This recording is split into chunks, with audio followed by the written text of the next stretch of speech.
was a first-generation black American Pilates teacher. Think of Pilates as tuning up the car for a long journey. I want you to move without moving.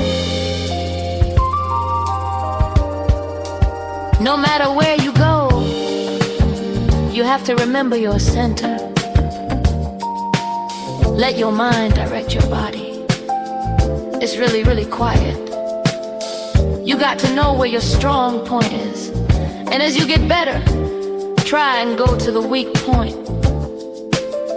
You don't do it physically. You do it mentally. You do it from the inside. Pilates is preparation for the unexpected.